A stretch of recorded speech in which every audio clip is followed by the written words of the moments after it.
नमस्कार, स्वागत है आपका एमपी तक पर। मैं हूं रविशपाल सिंह। सीधी बस हादसे के बाद मध्य प्रदेश के जो निजी बस मालिक हैं, निजी ट्रेवल्स वाले हैं, वो निशाने पर थे, लेकिन अब वो सरकार को निशाने पे ले रहे हैं।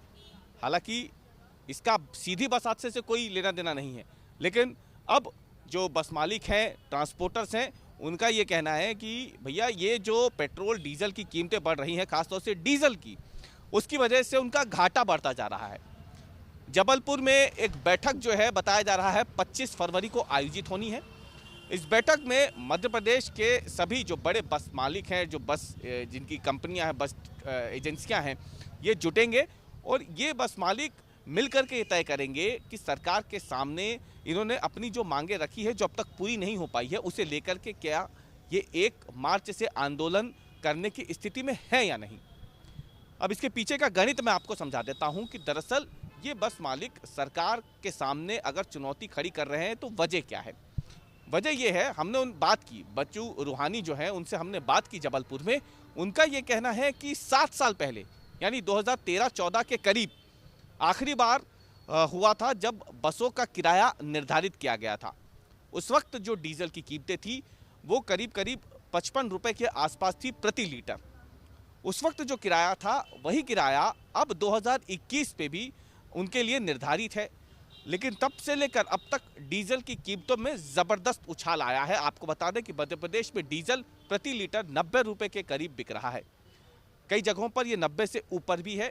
इसीलिए जो बस मालिक हैं उनका ये कहना है कि उनका घाटा बढ़ रहा है, क्योंकि डीजल में उनकी खपत तो बढ़ गई, लेकिन सवारी एक तो कोरोना की वजह से ज़्यादा मिल नहीं रही है, और जो आ भी रही है वो बेहद पुराने जो किराया निर्धारण हुआ था उसके हिसाब से किराया देती है, क्योंकि इससे ज़्यादा यदि वो किराया वसूलते हैं तो उनके खिलाफ कार्रवाई हो सकती है। इसलिए इन बस मालिकों का ये कहना है कि सरकार से कई दौर की बातचीत पहले भी हो चुकी है, लेकिन वो विफल रही, कोई उसका सकारात्मक समाधान निकल नहीं सका। बच्चू रूहानी का कहना है कि कुछ दिनों पहले उनके एक प्रतिनिधि मंडल ने सागर में परिवहन मंत्री गोविंद सिंह राजपूत से मुलाकात की थी और उनके सामने फिर से इसी मांग को एक बार फिर से रखा था, लेकिन आश्वासन उन्हें मिला है कि सरकार इस बारे में अभी सोच रही है, निर्णय अभी कोई नहीं लिया गया है, लेकिन ये परिवहन मालिकों की जो मांगे हैं उस पर सरकार नज़र रखे हुए है। ये आश्वासन दिया गया था परिवहन मंत्री की तरफ से एक प्रतिनिधि मंडल को, ये कहना है बच्चू रूहानी का। हालांकि उनका अब ये कहना है कि पहले 1 मार्च को ही प्रदर्शन का उन्होंने ऐलान करने के बारे में सोचा जरूर था, लेकिन उससे पहले मिल करके तय किया गया है कि 25 फरवरी को पहले एक बैठक की जाएगी और इस बैठक के बाद ही 1 मार्च से क्या हड़ताल पे जाना है, आंदोलन करना है, इसकी रूपरेखा तैयार की जाएगी। आंदोलन हो भी सकता है, आंदोलन वापस भी लिया जा सकता है।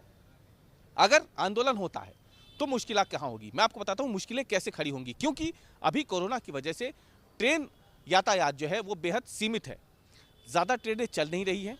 ऐसे में लोगों के सामने सबसे बड़ी विकल्प अगर देखा जाए तो वो ये बसें ही होती हैं।